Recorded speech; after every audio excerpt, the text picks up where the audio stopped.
le texte. Fait que, on va prier.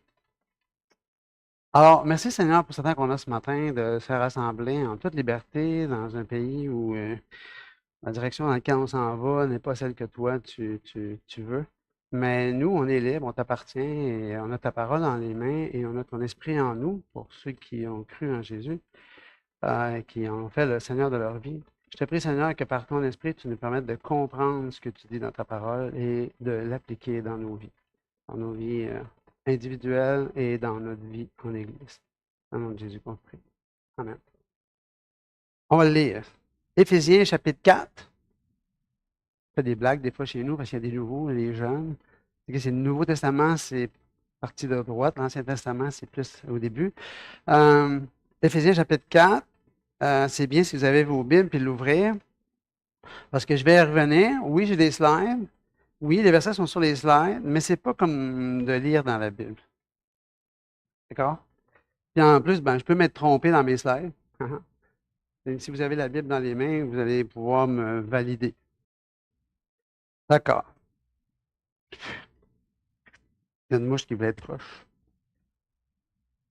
On y va. Je vous exhorte donc, moi, le prisonnier dans le Seigneur, à marcher d'une manière digne de la vocation qui vous a été adressée. Éphésiens chapitre 4. 11 à 16. Ouais, je le lisais depuis le début. 1 à 16. OK, je vais le lire de 1 à 16. Puis, parce que la partie qui est vraiment intéressante, c'est 11 à 16. Mais sans savoir dans quoi on est, où est-ce qu'on est, on peut être un peu confondu. Donc, on va partir de 1. Merci pour la correction. Mais le sujet est dans 11 à 16. D'accord?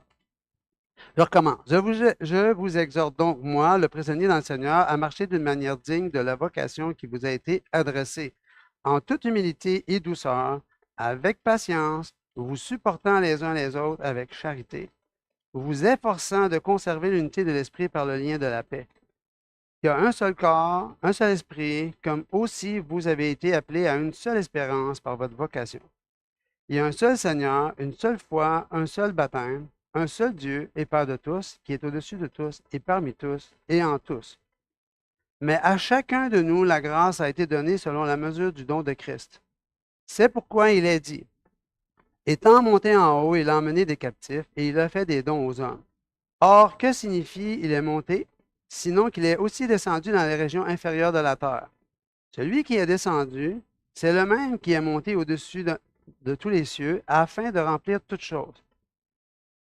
Et là, on arrive dans la partie. Et il a donné les uns comme apôtres, les autres comme prophètes, les autres comme évangélistes, les autres comme pasteurs et docteurs, pour le perfectionnement des saints, en vue de l'œuvre du ministère et de l'édification du corps de Christ, jusqu'à ce que nous soyons tous parvenus à l'unité de la foi et de la connaissance du Fils de Dieu, à l'état d'homme fait, à la mesure de la stature parfaite de Christ, afin que nous ne soyons plus des enfants flottants et emportés à tout vent de doctrine par la tromperie des hommes, par leur ruse dans les moyens de séduction, mais que, professant la vérité dans la charité, nous croissions à tous égards en celui qui est le chef, Christ. C'est de lui, et grâce à tous les liens de son assistance, que tout le corps, bien coordonné et formant un solide assemblage, tire son accroissement selon la force qui convient à chacune de ses parties et s'édifie lui-même dans la charité. Amen. Ça, c'est la parole de Dieu. Pour moi qui le dit. D'accord. Fait que ce matin, je vais vous amener 3 arguments pour vous convaincre de vous engager au service de Christ, dans le corps de Christ. D'accord? Le premier, c'est que chacun a reçu un don particulier. Certains dons sont pour le perfectionnement des saints. Et le but, c'est l'unité du corps dans l'amour. D'accord? Est-ce que je parle trop vite? Juste être sûr. Ça va à une bonne vitesse? D'accord. Alors, psaume 100, versets 1 à 5. Je vais amener une couple de versets à côté, mais c'est juste pour qu'on comprenne qui on est en tant que corps de Christ. Alors, on est appelé à pousser vers l'Éternel des cris de joie, vous tous, habitants de la terre. Servez l'Éternel.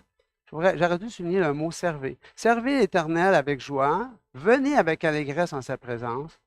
Sachez que l'Éternel est Dieu. C'est lui qui nous a fait. Nous lui appartenons. Nous sommes son peuple et le troupeau de son pâturage. On n'appartient pas à personne d'autre. On est les brebis dans le troupeau de Christ. C'est lui qui dirige. C'est pas nous. C'est lui qui dit où est-ce qu'on va manger, qu'est-ce qu'on va faire, quand on va le faire, comment on va le faire. C'est lui qui dirige. Et nous, notre responsabilité, c'est de le suivre, de faire ce qu'il dit. Entrez dans ses portes avec des louanges, dans ses parvis avec des cantiques. Célébrez-le, bénissez son nom. Car l'Éternel est bon et sa bonté dure à toujours, sa fidélité de génération en génération.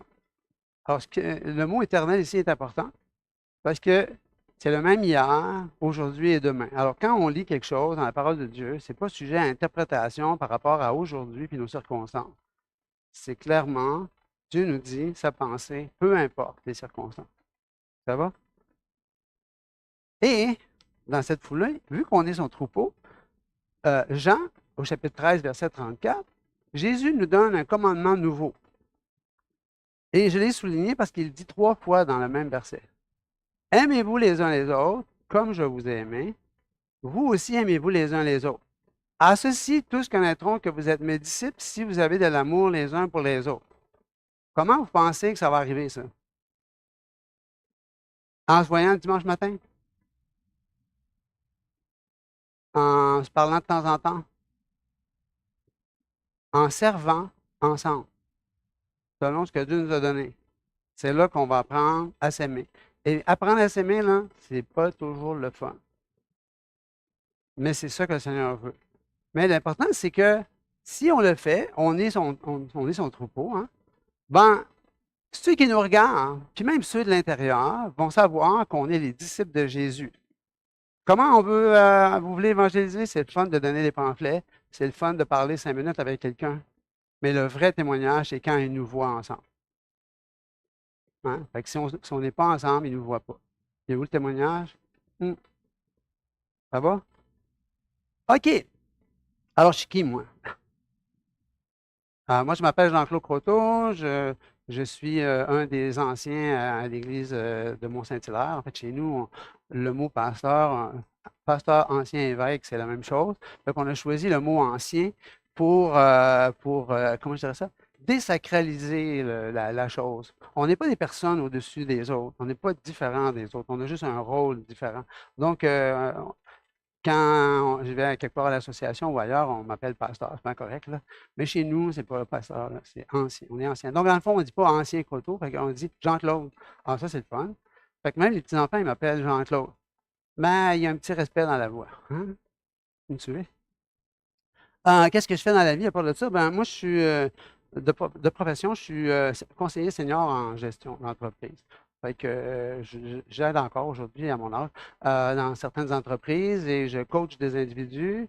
Mais aussi, je fais du bénévolat dans ce domaine-là. Présentement, je suis directeur des opérations à la maison d'édition de publications chrétiennes. Je ne sais pas si ça vous dit quelque chose.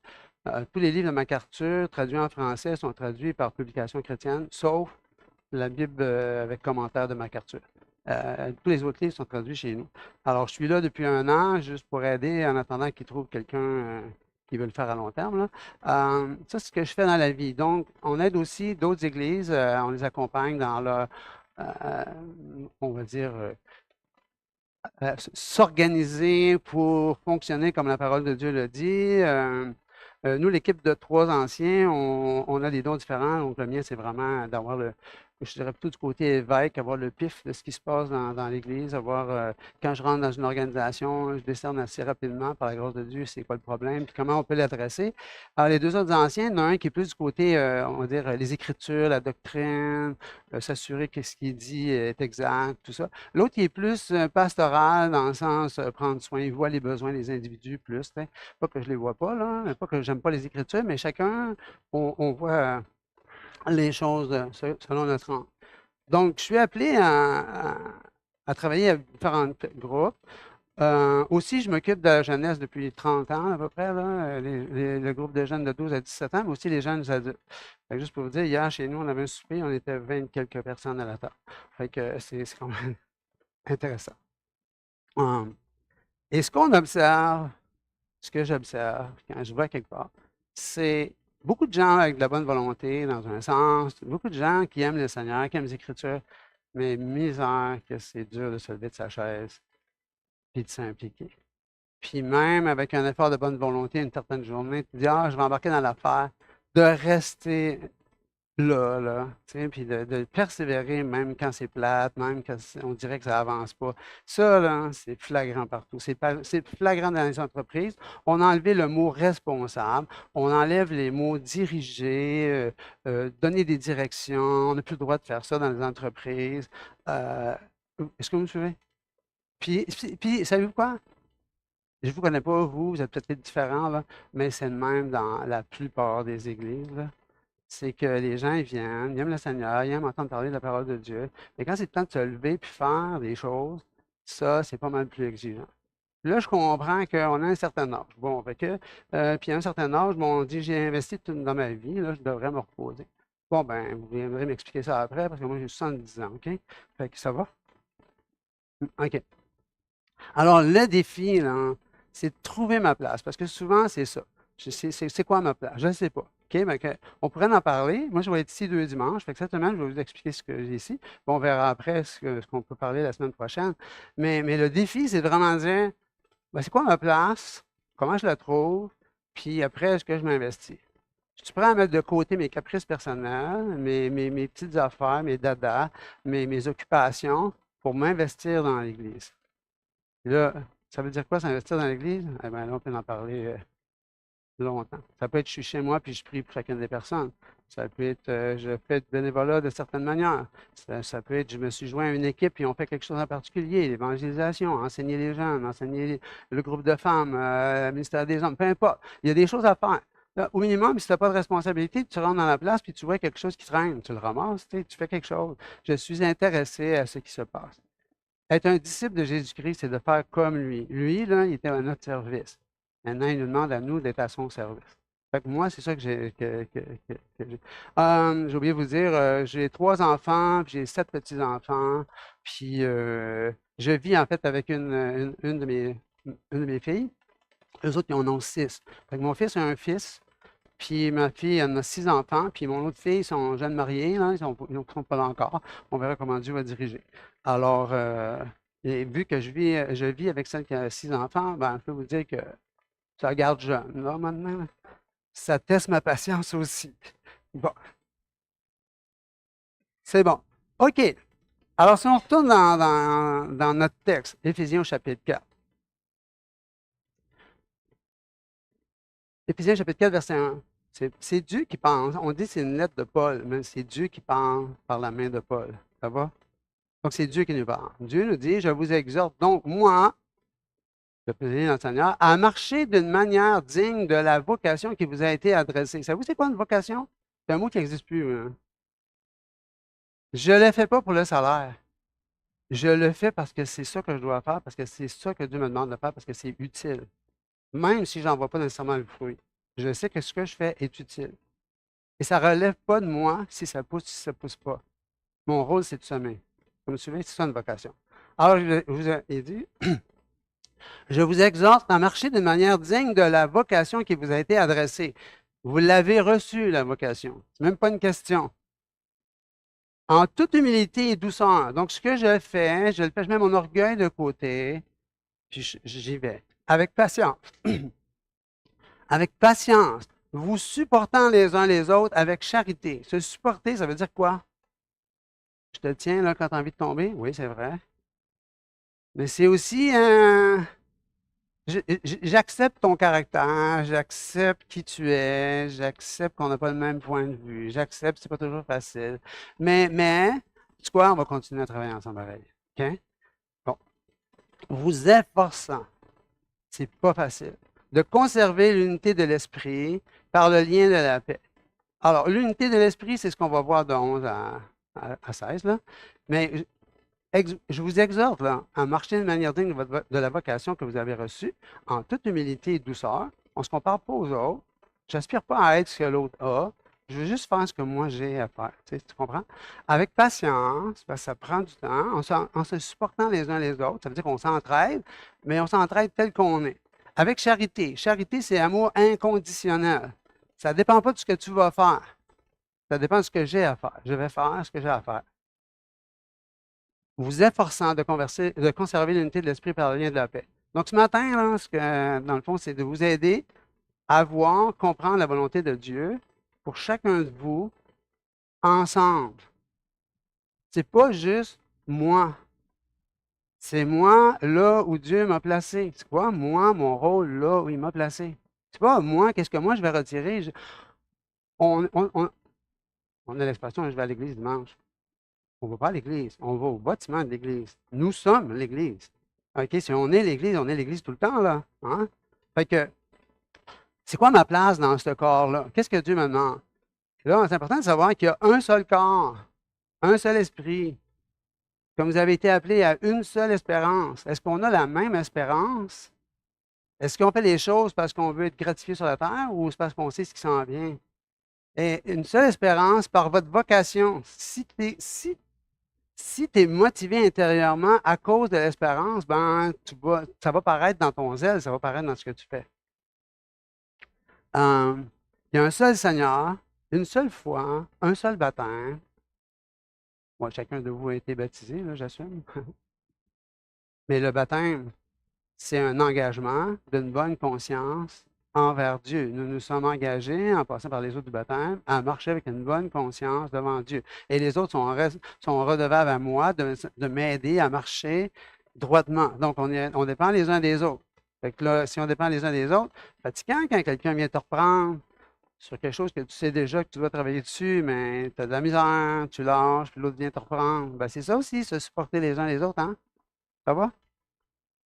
Il y a un seul Dieu, et Père de tous, qui est au-dessus de tous, parmi tous et en tous. Alors nous, là, on n'a rien, zéro pin bar pour se péter les bretelles. Tout vient de Dieu. Tout ce qu'on a, tout ce qu'on est, vient de lui. Je n'ai pas à jalouser les autres, je vais faire avec ce qu'il m'a donné. Je n'ai pas à être impatient envers les autres parce qu'ils ne sont pas à la même vitesse que moi. Non, Dieu leur a donné quelque chose, on va apprendre à travailler ensemble avec ce qu'on a. C'est bon? OK. Alors, vous qui êtes membres du corps de Christ ici avec les filles, le défi, c'est d'être comme un seul homme. C'est pas vrai qu'on est comme un seul homme quand chacun fait ce qu'il veut, quand il veut. Un seul homme, c'est un engagement de chacun avec ce qu'il a dans la vie de l'Église locale. Alors, je ne sais pas si vous discernez ça, là, mais le bonhomme qui est là, c'est comme tous les petits bonhommes. C'est le corps de Christ. Puis la tête, c'est Christ. Colossiens 1, 18. Hein? Christ est la tête du corps de l'Église. Juste pour dire, c'est nous, ça, ce bonhomme-là. Vous voyez ça? Comment tu peux vivre ta vie tout seul? C'est illogique, irrationnel, non conforme à ce que le Seigneur demande. Ça va?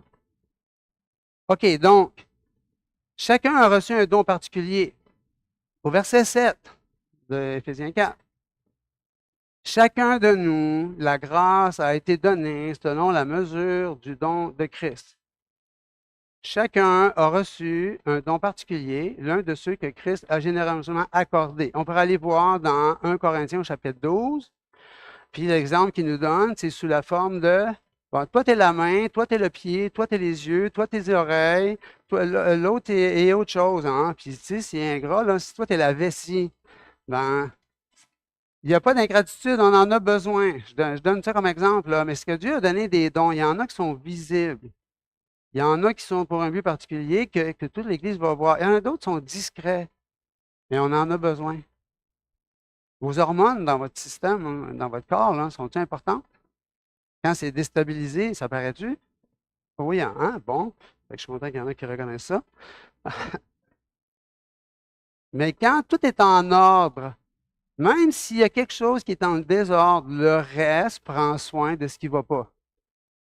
Si vous donnez un coup de marteau sur le pouce, je vous garantis que tout le reste du corps est attentif. Oui? Puis on se concentre tous les morceaux se concentrent sur alléger la douleur au pouce. Ça va? Dans l'Église, est-ce qu'on fait ça? Quand quelqu'un souffre, est-ce qu'on est tous là pour l'aider avec ce que Dieu nous a donné? C'est pourquoi il est dit, étant monté en haut, il a emmené les captifs, il a fait des dons aux hommes. Et c'est le point qui m'importe ici dans le passage, c'est qu'il a fait des dons aux hommes. Quand Christ est mort, il est descendu au séjour des morts, il est allé prêcher la bonne nouvelle à ceux qui sont morts avant le déluge, c'est ça qu'il dit. Puis après, quand il remonte, quand il sort, il amène avec lui les captifs. C'est ceux qui sont morts dans la foi avant que lui arrive. Il amène les esprits des captifs avec lui au ciel. Les saints, les esprits des saints sont au ciel, sont devant Dieu. Ils prient, ils supplient Dieu quand est-ce que ça va arrêter sur la terre, là? Quand est-ce que tu vas te révéler? Ils soupirent après, comme nous, on devrait soupirer le jour de la révélation de Christ. Eux, ils sont là dans la joie. Fait que si vous avez des gens qui sont morts, qui sont en Christ, ben, ils sont dans la joie. Ne pleurez pas leur départ, réjouissez-vous qu'ils sont là. OK? Christ est allé chercher les esprits des captifs, les emmener avec lui. C'est là qu'il est allé faire. Quand il est sorti, maintenant, il est glorieux. Il a donné des dons, au verset 11. Il a donné les uns comme apôtres. Bon, les apôtres, là, ils sont tous morts. Les autres comme prophètes. Bon, à l'époque, les prophètes, c'est quelqu'un qui annonçait le futur. Aujourd'hui, dans notre compréhension, je dis aujourd'hui, dans les textes qu'on peut regarder, prophète, c'est quelqu'un qui déclare la parole de Dieu avec vérité au bon moment, dans le bon contexte. C'est ça quelqu'un qui prophétise. OK? C'est quelqu'un qui annonce les bonnes choses. Les autres, comme évangélistes, ceux qui annoncent l'Évangile. Les autres, comme pasteurs et docteurs. Mais la liste, là, est-ce que vous pensez qu'elle est terminée? Il y a plein d'autres passages dans Romains, par exemple, où est-ce qu'on donne d'autres dons qui ont été donnés.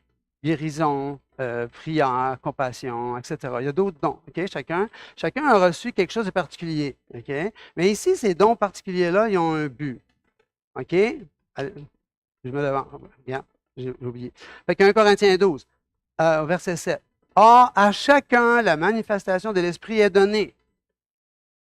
Ce que vous voulez savoir, c'est quoi votre place? Demandez-lui.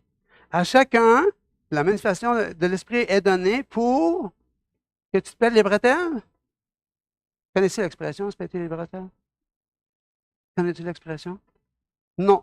Ça veut dire, moi je suis bon. C'est l'orgueil, moi je suis bon. Autrefois, on avait des bretelles pour tenir nos pantalons. Maintenant, on a des ceintures. Mais l'expression veut juste dire, moi je suis fier de quelque chose. OK? Donc, est-ce qu'on a à être fier du don qu'on a reçu? Non, on devrait le voir plutôt comme d'une certaine façon, un fardeau. Parce que ce n'est pas pour nous qu'on l'a reçu, c'est pour l'utilité commune. En effet, à l'un est donné par l'Esprit quelque chose, à un autre quelque chose d'autre. Selon le même Esprit, à un autre quelque chose d'autre. Par le même Esprit, à un autre, à un autre, à un autre. Chacun a reçu quelque chose de particulier. Comment est-ce qu'on le découvre? Il y a une seule et unique façon. C'est que tu t'investis dans le corps de Christ, les autres vont le voir. Est-ce que vous me suivez? Tu as beau prétendre que toi, tu as reçu telle affaire. Ben, si les autres ne le voient pas, on a un problème. Parce qu'on vient de dire juste avant, il y a un seul Dieu, un seul esprit, un seul baptême, une seule espérance. Fait que si on a le même esprit, on devrait être capable de voir ce que Dieu a donné à chacun. Mais la façon de le voir, c'est quand on travaille ensemble. Ça va tout le monde? OK. Vous êtes le corps de Christ et vous êtes ses membres, chacun pour sa part. Chacun pour sa part du corps de Christ. C'est quoi ta part à toi dans le corps de Christ? Si tu as le sentiment d'être à l'écart, que tu ne vois pas ta place, il y a quelque chose qui ne va pas. Maintenant, dis-moi, mais comment je commence? Commence par regarder autour de toi. Si tu vois que quelqu'un a besoin de quelque chose, offre-toi. Moi, je ne connais rien là-dedans. Offre-toi. Va voir. Commence, essaye. Peut-être que tu ne sais pas, mais qu'effectivement, c'est ta place, puis tu vas l'apprendre. Tu vas découvrir quelque chose. Peut-être que ce n'est pas ta place, mais en travaillant avec toi et en voyant que ce n'est pas ta place, je vais dire, tu n'es pas vraiment bon là-dedans ou tu n'es pas vraiment bonne là-dedans, mais il me semble que ta place, ça serait plus ça. Là, tu vas aller voir à l'autre place et éventuellement, tu trouves ta place. Est-ce que ça va? Parce que c'est le corps, chacun dans le corps, mais le corps avec chacun. OK. Donc, on a tous un don particulier. Certains dons sont pour le perfectionnement des saints. OK? Donc, former, équiper, entraîner son Église. À certains, il a donné le don comme apôtre, d'autres prophètes, d'autres comme évangélistes, d'autres comme pasteurs et docteurs. Pourquoi? Pour qu'ils fassent le travail. Tantôt, Tu as dit, je ne sais pas si tu parlais de Patrice ou tu parlais des apôtres d'autres fois, là, qui sont décédés, qui nous ont précédés. Mais on a tendance à tout mettre sur le dos du pasteur. C'est lui qui fait tout, c'est lui qui règle tout. Non, c'est pas son rôle. Son rôle, c'est de former, équiper, entraîner l'Église.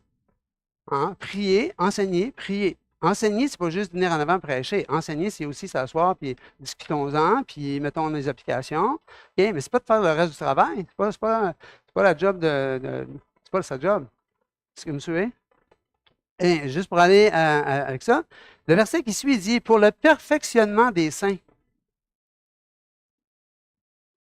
Fait qu'ils sont là, les dons qu'on a nommés, les 5, pour le perfectionnement des saints, pour que les saints deviennent capables de faire le travail. Fait que s'ils font juste rester assis et écouter la parole de Dieu, il ne se passe rien. Je vous répète, moi, je suis coach en management, là, j'en donne des formations en management. Quand j'étais militaire, je donnais des cours à des techniciens, etc. C'est bien le fun là, de qu'est-ce qu'on fait. Mais si tu ne te lèves pas et tu n'essaies pas de mettre en pratique, ça ne vaut rien. La parole de Dieu, elle est vivante. Elle est vivante, elle veut être vivante dans ma vie. Si je reste assis, il ne se passe rien. Donc, pour le perfectionnement des saints, en vue de quoi? De l'œuvre du ministère. Je vais vous traduire ça. Afin qu'ils servent. Afin qu'ils servent. Avec le don qu'ils ont reçu. Ministère, ça veut dire quoi? Ce n'est pas un titre, là. Nous sommes tous dans le ministère. Nous avons tous le ministère de la réconciliation. Nous avons aussi tous la responsabilité en tant que corps de montrer, par la façon dont on vit, aux autres qu'on est des disciples de Christ. Je ne peux pas rester assis à rien faire, là, juste me trouver des excuses parce que si, ça. Non. Je vais mettre ça de côté, là, puis je vais dire, on efface, à partir d'hier, là, à partir de ce matin, on efface tout ce qui vient avant. Et on dit, à partir d'aujourd'hui, là, Seigneur, c'est quoi tu veux que je fasse? Et on part de là. Qu'est-ce que Paul a dit à Jésus sur le chemin de Damas quand il a rencontré le Seigneur? Il est ébloui par le Seigneur.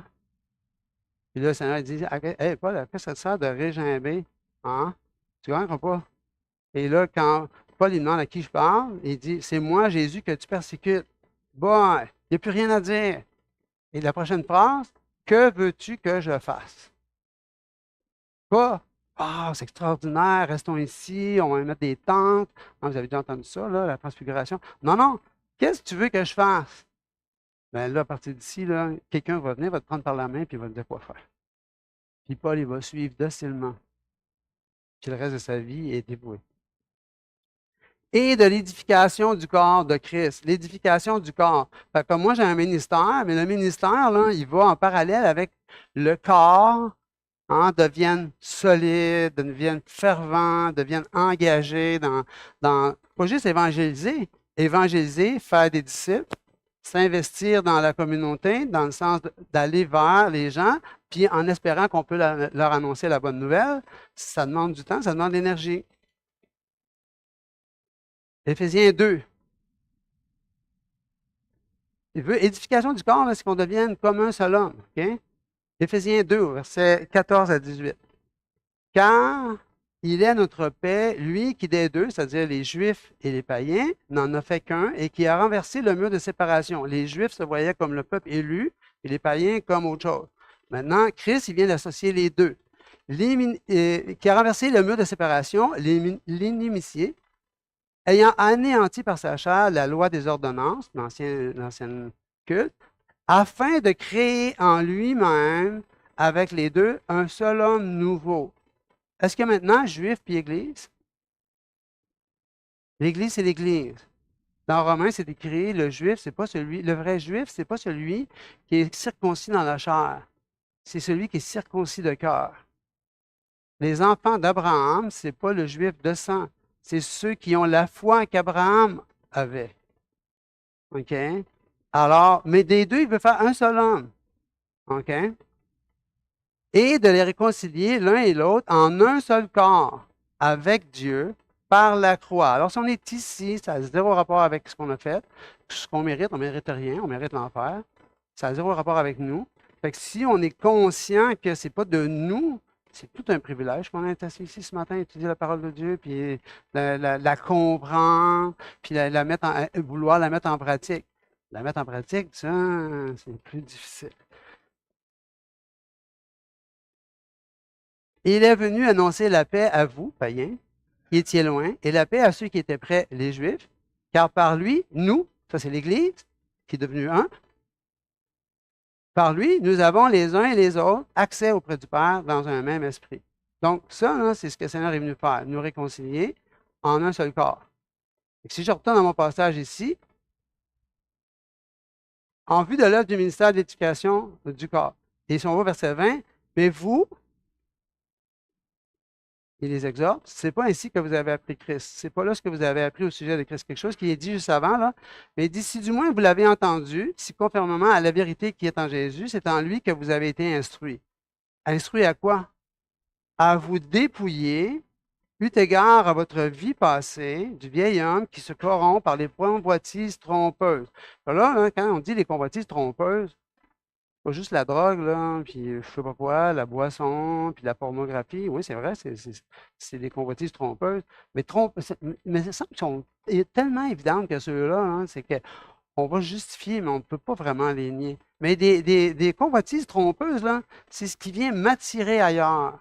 Je peux me justifier, là, je vois des gens de Saint-Cy, c'est soit l'exercice physique, on s'entraîne, on veut devenir je sais pas quoi, puis c'est correct, là, l'exercice physique, c'est bon, mais c'est peu utile comparativement à la piété. OK? Ben, gérer la bouffe, on compte nos calories, on compte nos affaires, ça devient un culte, je suis concentré, je lis là-dessus, je m'informe, je perds du poids, je suis tellement heureux, je continue, ça m'embarque encore plus. C'est trompeur. Parce que pendant que je fais ça, je ne suis pas en train de dire la parole de Dieu. Pendant que je fais ça, je ne suis pas en train de dépendre de Dieu. Je suis en train de dépendre de mon nouveau culte, ma nouvelle affaire. Je ne dis pas de ne pas avoir de régime, je ne dis pas de ne pas faire d'exercice. Je dis, faites attention, c'est trompeur. Ça me fait glisser facilement vers quelque chose qui va occuper mes pensées puis mon temps et qui me fait que je me suis éloigné de me concentrer sur ce que Dieu veut pour ma vie. Lire la parole de Dieu, lui faire confiance. Est-ce que je suis en train de dire des niaiseries, là, ou pas? OK, ça me rassure. OK, fait que vous avez été instruit à vous dépouiller de, et vous avez été instruit à être renouvelé, au verset 23, à être renouvelé dans l'esprit de votre intelligence. Ça veut dire votre cœur et votre esprit. Comment qu'on est renouvelé dans l'esprit, dans l'intelligence? En se nourrissant de la vérité. Ça, c'est la vérité. Il n'y en a pas d'autre. Fait que si je lis la vérité, je me nourris de la vérité, je médite la vérité, hein, si tu la médites jour et nuit, tu es comme un arbre planté près d'un courant d'eau, hein, qui donne son fruit en chaque saison. Mais si tu n'es pas planté là-dedans, là, ben, tu te nourris d'autres choses. Donc, tu vas voir les fruits de ton régime, de ton entraînement.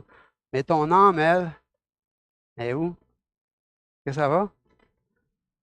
À être renouvelé dans l'esprit de votre intelligence et à revêtir l'homme nouveau.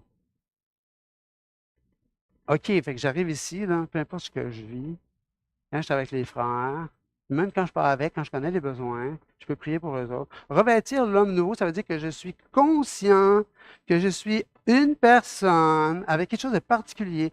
Et Dieu m'a placé dans le corps pour l'utilité commune, pas pour moi. Pas pour que moi, oui, tu vas l'être par défaut. Hein? Mais il t'a placé dans le corps avec ce qu'il t'a donné pour que tu le rendes utile, pour que tu le fasses fructifier. C'est bon?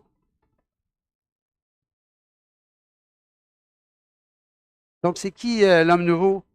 On l'a vu tantôt, hein? C'est Dieu a réconcilié les Juifs, les païens. Mais ici, le corps de Christ, ici à Valleyfield, là, c'est vous. Fait que Dieu, il vous a fait chacun de vous qui avez Christ comme Seigneur, un enfant de Dieu par adoption. Si vous êtes un enfant de Dieu par adoption, vous êtes dans la même famille. Vous êtes dans la même famille. Je peux pas aimer mon frère de sang, là, parce que il est détestable, whatever, mais jusqu'à 18 ans, hein, moi, je suis plus jeune. Hein, moi, je suis le numéro 6 de 8 enfants vivants. Là. Fait que mon frère plus vieux, il a 5 ans plus vieux que moi. Bon, ben, moi, quand j'arrive à 7, 8, 9, 10, il est dans la maison. Lui, il est ado, hein? Il n'est pas drôle. Il est vraiment pas drôle. Les ados, ils pensent qu'ils sont drôles, hein? Ils sont pas drôles. particulièrement les gars, les filles souffrent les gars quand ils vivent. Ouais. En tout cas, quand mon frère est parti à 18 ans, là, ah, bon, je peux respirer, là. OK? Mais c'est mon frère. Fait que pendant qu'il est dans la maison, mes parents sont là. S'il y a quelque chose que mon frère fait, là, j'ai beau dire à mon frère qui est 5 ans plus vieux que moi, arrête de le faire, il ne va pas arrêter, là, lui, il prend plaisir. Hein? Fait que, faut que j'aille voir mes parents. Bon, ben, on est dans le corps de Christ ici. S'il y a un frère, une sœur avec qui j'ai de la difficulté, je vais aller le voir. Parce que Dieu me dit d'y aller. Mais si on ne m'entend pas, qui je vais voir? Je vais le dire à toute l'Église? Non, je vais aller voir papa. Comme tu veux. On est un homme nouveau. On fait partie de quelque chose de nouveau. Est-ce qu'on en est conscient? Alors, c'est ça. Vous êtes là-dedans, avec les filles. Est-ce que vous me suivez? C'est pourquoi vous pourrez lire jusqu'au verset, à partir du verset 25, vous pourrez lire jusqu'au verset 32, c'est très intéressant. Tout ce qui est dans l'Épître est pour nous exhorter à faire tout ce qu'il faut pour que cette vérité soit visible dans le corps. À ceci, tous connaîtront que vous êtes mes disciples si vous avez de l'amour les uns pour les autres. L'amour, ce n'est pas un feeling. On a-tu de la misère avec ça? Là? L'amour, ce n'est pas un feeling. L'amour, c'est être à l'écoute des besoins des autres puis d'y répondre. Ça, c'est l'amour. On était détestables. Christ est parti de sa gloire. Il est venu vivre avec nous pendant 33 ans. Hein? Il a mis de côté qui il est pour venir nous donner l'exemple. Et en même temps, payer la facture à notre place, payer le prix pour qu'on puisse, nous, maintenant, rentrer dans une relation avec le Père. OK? Fait que nous, on est ici pourquoi? Pour que ça soit visible. Est-ce que c'est visible? Est-ce qu'il y a de l'indifférence? Est-ce qu'il y a de l'animosité? S'il y en a, demandez pardon au Seigneur, allez voir l'autre personne, réglez vos affaires, parce que sinon, ça tue le témoignage.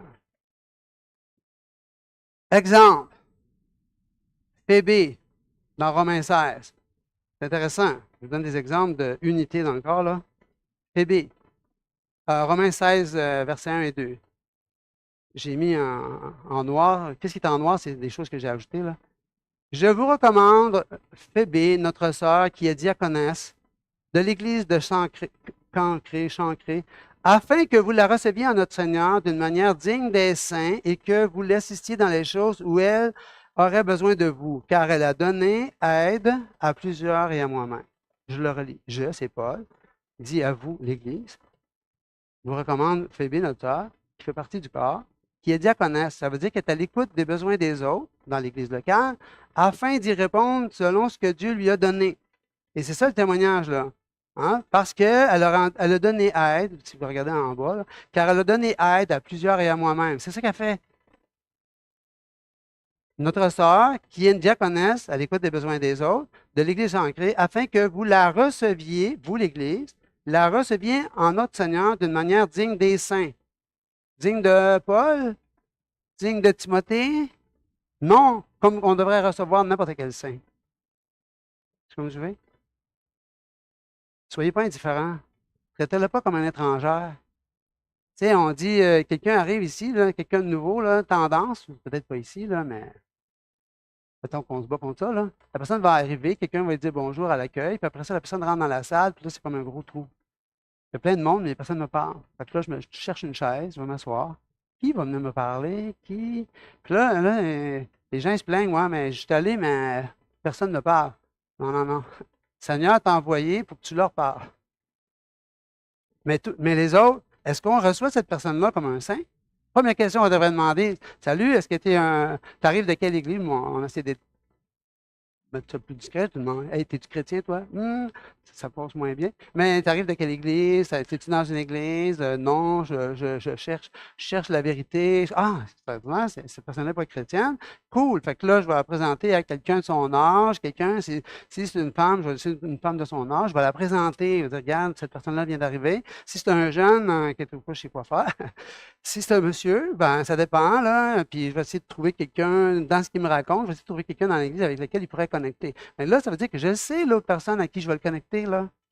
Si je les connais, les autres personnes, si je ne les connais pas, je ne sais pas à qui le connecter. Est-ce que vous me suivez? Bon, c'est ça.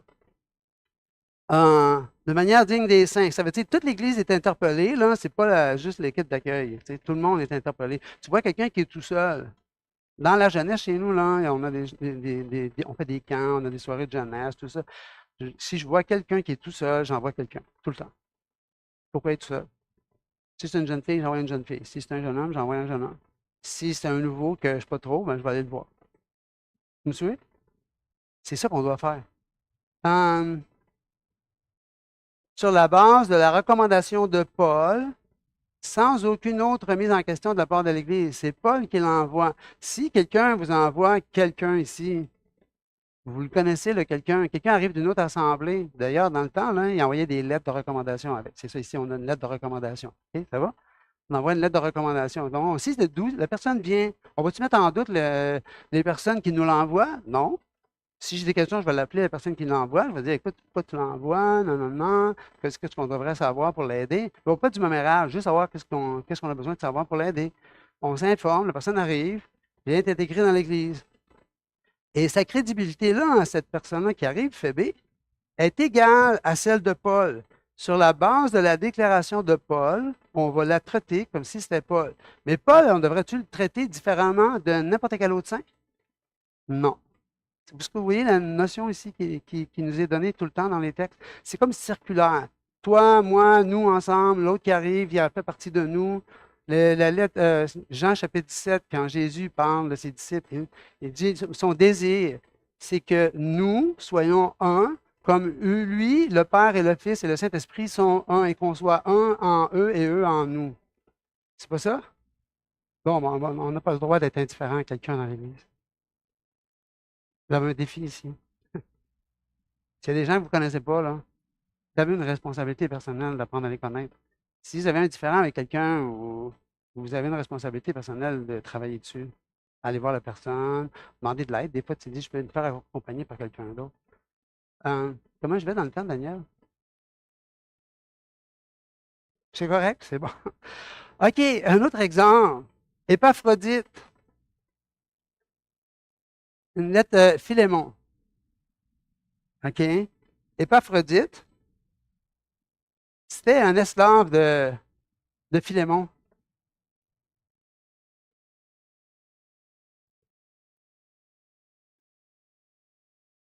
J'ai estimé nécessaire de vous envoyer mon frère Épaphrodite, mon compagnon d'œuvre et de combat, par qui vous m'avez fait parvenir. Non, c'est pas la même histoire, désolé. Par qui vous m'avez fait parvenir de quoi pour voir à mes besoins.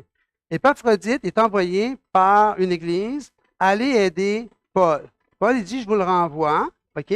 Regardez bien. J'ai estimé nécessaire de vous envoyer mon frère Épaphrodite, mon compagnon d'œuvre et de combat, par qui vous m'avez fait parvenir de quoi pour voir à mes besoins. Épaphrodite vient de l'église où il renvoie. Donc, il leur appartient, mais il parle comme s'il lui appartient, dans le sens de, on est dans la même famille, hein? J'ai estimé nécessaire de vous envoyer mon frère Épaphrodite, ben, c'est votre frère. Mon compagnon d'œuvre, ben, c'est votre compagnon d'œuvre, parce que je suis votre compagnon d'œuvre. Est-ce que vous savez ça? Nous sommes compagnons d'œuvre si on travaille ensemble.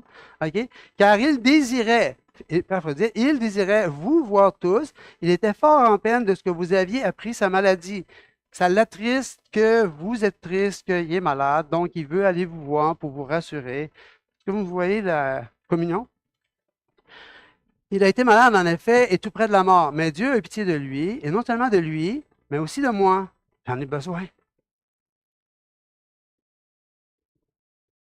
Afin que je n'eusse pas de tristesse sur tristesse. Je l'ai donc envoyé. Donc, Paul, il ne veut pas être séparé d'Épaphrodite, mais à cause de eux qui ont besoin de le voir parce qu'ils sont tristes à cause de lui, il l'envoie. Donc, il se sépare de quelque chose qui a besoin, de quelqu'un qui a besoin, pour réconforter des gens qui ont besoin d'être réconfortés, pour qu'ils reviennent. C'est pas fait ça dans l'Église?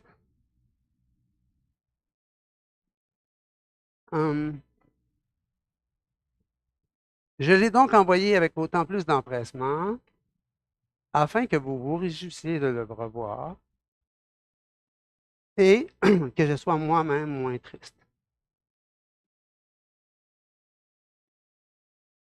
Recevez-le donc dans le Seigneur avec une joie entière, comme vous feriez avec n'importe quel autre saint. Et honorez, ça veut dire ayez de l'estime pour, Honorez de tels hommes. Fait que pas juste les Épaphrodites, mais n'importe qui est au service du Seigneur.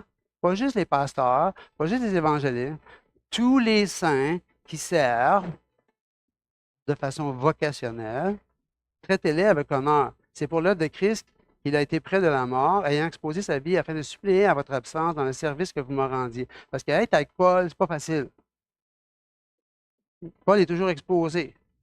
Hein? Vous irez lire, je pense, c'est 2 Corinthiens, j'ai oublié la référence exacte, là, mais où il expose tous les malheurs qui lui sont tombés dessus. Là. OK? Bon, ben, les hommes qui sont à côté de lui ne sont pas indifférents à ce qui lui arrive.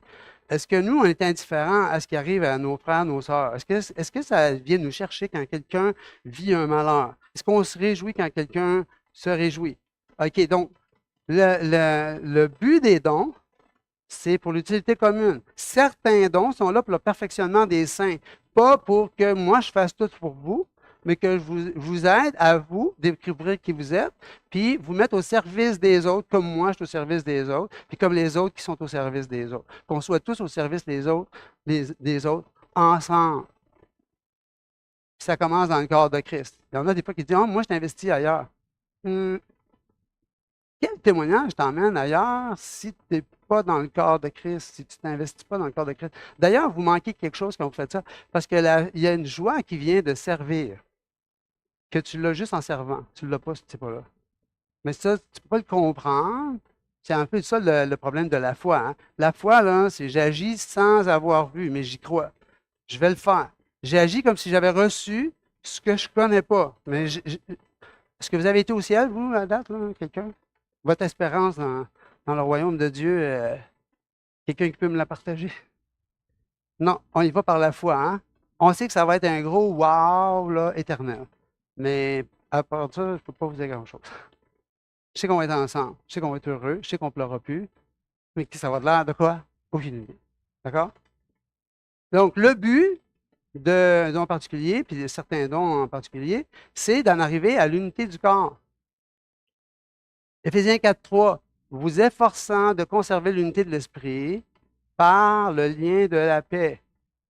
Comment on fait? S'efforcer de conserver l'unité de l'esprit, il faut premièrement l'avoir. Donc, je retourne c'est pourquoi les dons dans l'Église, là, ceux qui enseignent tout ça, qu'on en arrive à avoir une même compréhension de qui est Christ, une même compréhension de qu'est-ce que l'Église, une même compréhension de c'est quoi notre rôle globalement ensemble, ce qu'on vient de discuter, puis se donner une direction en tant qu'Église de qu'est-ce qu'on veut accomplir ensemble. Puis après ça, on reste là-dedans comment? On reste paisible, on ne se laisse pas agresser, offenser par des banalités, par une phrase qui est mal dite, qui est blessante. Oui, mais bon, je vais t'en mettre de côté. Par quelque chose que on a été négligent à ton égard. OK, peux-tu le mettre de côté? Est-ce qu'on a les yeux sur la même affaire? Est-ce qu'on s'en va à la même place? Si je dis que je m'investis dans quelque chose avec un ministère, un certain nombre de personnes, on est ensemble, ben, est-ce que je suis vraiment là, jusqu'à la fin? Peu importe ce qui va se passer. Si on décide d'arrêter le ministère qu'on fait, on décide ensemble, puis on est d'accord qu'on arrête. Ou sinon, on persévère, on continue. Lâcher, là, c'est pas un terme biblique. Trouvez-le moi, là. C'est pas un terme biblique. Éphésiens 2.10, car nous sommes son ouvrage ayant été créé en Jésus-Christ pour de bonnes œuvres que Dieu a préparées d'avance afin que nous les pratiquions. D'après vous, c'est quoi les bonnes œuvres? Si ce n'est pas s'aimer les uns les autres dans le corps de Christ, être au service les uns des autres, puis à chaque jour, il va se présenter quelque chose devant toi, puis tu sais que tu as à le faire, ben tu le fais. Voilà. Peu importe que tu aies un trophée à l'autre bout, que tu n'en aies pas, peu importe qu'on ait vu, qu'on ne l'ait pas vu, tu le fais parce que c'est ça que Dieu a mis devant toi, puis tu le sais que c'est ça que Dieu a mis devant toi. Ça va?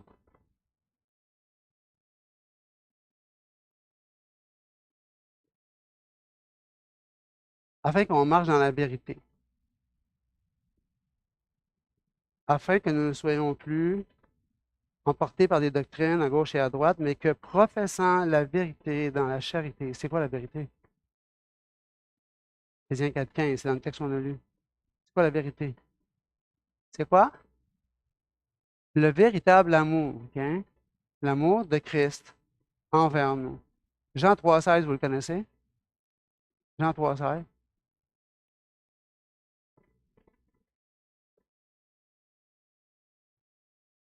1 Jean 3,16, le connaissez-vous? On sait que Dieu nous a tellement aimés que Christ est mort à notre place pour que nous ayons accès à Dieu. On n'avait pas accès à Dieu, mais en lui, on a accès à Dieu. 1 Jean 3,16. Quelqu'un qui veut me le lire? 1 Jean 3,16.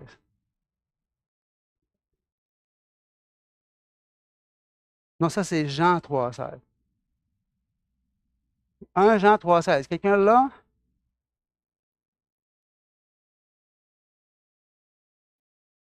OK, pause.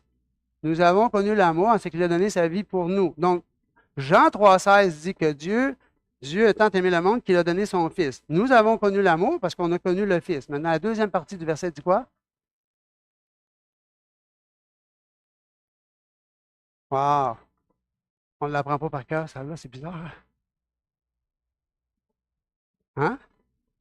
Nous aussi. Marcher dans la vérité, là, c'est ça.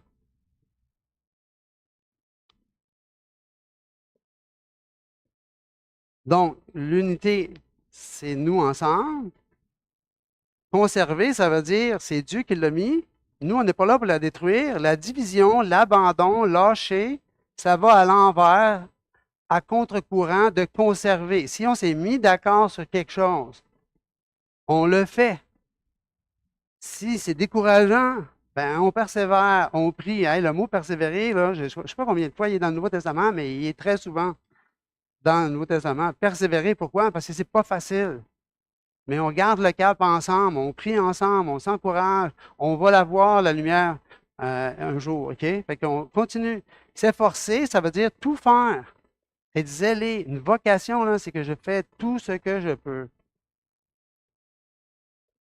ensemble avec les autres. Le seul moyen, c'est l'amour. Et le résultat, au verset 16, Éphésiens 4, 16, c'est de lui et grâce à tous les liens de son assistance que tout le corps, c'est tout le monde, bien coordonné, ça prend des leaders qui donnent une vision avec laquelle on agrée et on marche dans cette direction-là. Puis les leaders sont là pour garder le cap pendant que nous, on fait différentes choses. Parce qu'on peut s'égarer si on perd le cap. Bien coordonné, formant un solide assemblage, tire son accroissement selon la force qui convient à chacune de ses parties. Donc, chacun donne ce qu'il peut. Il ne se compare pas aux autres, mais il fait ce qu'il doit et s'édifie le corps lui-même dans la charité. La charité, ici, c'est l'amour inconditionnel. Ça va? Ça, c'est le but du texte. Il y a des dons dans l'Église qui sont là pour le perfectionnement des saints. Se faire perfectionner, ce n'est pas le fun. C'est difficile des fois. Ça nous travaille notre orgueil. Ça vient nous chercher dans des endroits pas faciles. Mais si on l'accepte, si on se laisse travailler par le Seigneur, il y a une victoire à l'autre bout. Il n'y a pas de plus grande joie que celle-là. C'est grâce à lui que le corps forme un tout solide, bien uni par toutes les articulations dont il est pourvu. Ainsi, lorsque chaque partie fonctionne comme elle doit, le corps entier grandit, se développe par l'amour. C'est juste une autre façon de dire la même phrase. Ça va? Je vais passer vite là-dessus. On est un, que tu le veuilles ou non, que tu le pratiques ou non, parce que Christ l'a dit. C'est bon? Je vais vous laisser avec ça. Amen. Que Dieu vous bénisse. Là, j'écoute, je dossage, je les passe vite. Voilà. Merci.